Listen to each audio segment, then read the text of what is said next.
Oh yeah, it's DoubleOrganic.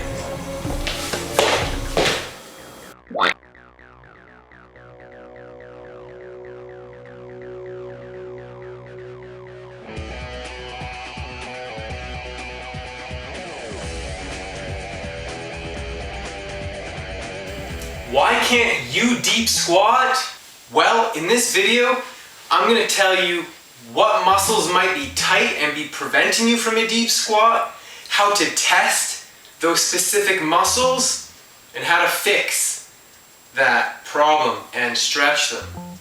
But first, if you watch my videos, you'll know that I'm doing a 30-day no-sitting challenge right now. I think I'm about 13 days in, haven't sat down once, and I will be making a video about that at the end of the challenge. But why am I doing that? Well, I am a lover of squatting, deep squatting, and not so much a big fan of sitting. And there's an epidemic of sitting, if you haven't noticed. You might be partaking in it. And that very epidemic might be why you can't get a deep squat. And lastly, you might be thinking, I don't really care if I can do a deep squat. Maybe you clicked on this video by accident and you don't care about deep squats. Well, I'll tell you a couple reasons why you might want to be able to do deep squat. First of all, it's a great position to go poo. It is. Watch my video on that. Second, improved flexibility has shown in some studies to decrease the chance of pulling a muscle. And lastly, you're just going to be more mobile and have less pain in general. And I'll talk about that as well. So, let's get into this. What are the two things that might be causing or preventing your deep squat? That is tight hip flexors and tight calf muscles. So first let's talk about hip flexors a bit. Something called cross syndrome, which is a result of tight hip flexors, among other things. So imagine here a cross on me, right? More like an X, but it's a cross. Bear with me here. So, if you have weak glutes and abs and tight hip flexors and lumbar extensors, what you're going to be in is a position kind of like this. You're walking around like Daffy Duck. Can't really do his voice. You're going to have low back pain and tight hip flexors. Hip flexors, well, there's four main ones, but there's quite a few muscles that do hip flexion. And so I'll go over a couple of them. First, there's the rectus femoris, and that's one of your quadricep muscles. And it attaches to your ACIS, which is just this part of the pelvis right here that you might bump into tables all the time. And it goes into your patellar tendon, which is the tendon that surrounds the kneecap. And when that contracts, does this. Next we have the sartorius, which comes from sartor, which means tailor in Latin, and tailors would cross their legs sitting down, and well, guess what? It comes from your ACIS again and crosses the leg, and attaches to the upper tibia, the front there. And again, when it contracts, hip flexion. Next, we've got the it's two muscles that kind of share the same name. It's the Iliopsoas muscle group. You have the psoas major and the iliacus muscle. The iliacus, you can imagine your pelvis here. If you're relaxed sitting down and you dig in there, that's going to be your iliacus, and it comes down onto the lesser trochanter of the femur, and the psoas, it attaches to your spine actually from T12 to L5, and from your spine down also to the lesser trochanter of the femur. And you can feel that by drawing an imaginary line from your belly button to your ACIS and feeling right there. Take a deep breath. And when you're laying down and relax, and then you push in, and it feels like you feel like a tenderloin in there. Although we shouldn't be eating meat. So, those are the four hip flexors. So why is a tight hip flexor going to prevent a deep squat? Well, tight hip flexors, as we discussed with cross syndrome, is going to get anterior pelvic tilt. So imagine your pelvis and the femur that it's balancing on is like its fulcrum. Anterior means forward, so if it tilts forward, we're tilting like this. So you get that lumbar curve, but you're tight here. And when we do a deep squat, you can see we have a rounded back. So if your tight hip flexor is pulling the pelvis forward, you're not going to be able to get down because you're going to have that lumbar curve that won't go away to allow that deep squat. Also, because they're tight, you are going to be basically, as you squat down, bringing your center of gravity forward, and you're just not going to be able to get down.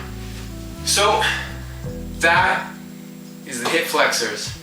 Now we're going to talk about how to test for the hip flexors. So before we get into this test for the hip flexors, there's one more thing I wanted to mention that might point to tight hip flexors. If you're trying to do a squat and your toes are pointing out, and I see this all the time with clients, your toes are going to start pointing out as you squat. And I'll say, get your toes pointed here, and they're doing squats, and after 10 squats, their toes are pointed out. So keep that in mind, that if your toes are really pointed out, like duck feet or something, that could be a tight hip flexors. Now we're getting into the 2-joint hip flexor test. You're gonna lay on a table, preferably be higher than this, and you're gonna bring your knees to your chest. Your bum should be close to the edge, and what you're gonna do is just let this fall. And the thigh, I can't really lower it anymore, my foot's on the ground. The thigh should be, the bottom of the thigh should be level with the bed or below. And mine is a little bit below, and we would go much more down if I didn't have a floor in the way. And so that's testing your Soleus mostly. Now, let's say your foot is turning out. That could mean a tight IT band in this test. And lastly, if your knee is extended when you're trying to do this, that means that you have a tight rectus femoris, right? So you might have a tight hip flexor, like Soleus, but you also might have tight rectus femoris because your knee is straight, right? Because the rectus femoris, along with the other quads, also does knee extension. And so if your knee is straight in this position, it means you have tight rectus femoris. Not tight quads, tight rectus femoris, which remember is 1 to the 4 quads. Alright, so how to stretch the hip flexor. We got quite a few stretches for this. Here's a quick simple one. You're in a lunge, knees on the ground, driving this hip forward, and you're going to be stretching that hip flexor. Again, that's just one simple stretch, lots out there. Let's move to the calf. So the 2 muscles that might be tight in the calf are the soleus and the gastroc. The gastroc attaches above the knee, so it attaches to the femur, just above the condyles at the back of the knee, and it inserts at the Achilles tendon, as does the soleus. And the soleus originates at the medial border of the tibia. Now, the soleus is a much deeper muscle, and the gastrocs, that's the big one that people be flexing. So now I'll show you a test to see how flexible is your ankle. Okay, so I'm looking at you through a mirror here, but bear with me. So what we're going to test here is dorsiflexion. And so what dorsiflexion is like, think like a shark. Dorsum is at the top, like the dorsal fin. So how well can we bring our foot up, right? This is dorsiflexion, that is plantar flexion. So how well can we dorsiflex? Now if our foot is planted, dorsiflexion is when we come forward like this, right? So if you have your toe up against the wall, you should very easily be able to touch your knee to the wall. And then we move back an inch. Move back an inch again. Move back an inch again. This should be pretty easy if you can get a deep squat. If you can't get, let's say, 4 inches or 5 inches away from the wall and touch, that means your dorsiflexion is limited, right? I'm probably about 5 inches from the wall here, and the heel is just lifting off at the back there. So I would say be able to get 4 inches away from the wall and touch. Now keep in mind the baseboard has is about 3/8 of an inch too, so include that in your measurement, but you should be able to dorsiflex. Okay? So now let's talk about how we can stretch this. Alright, you've probably seen this before, but I got a little twist for you.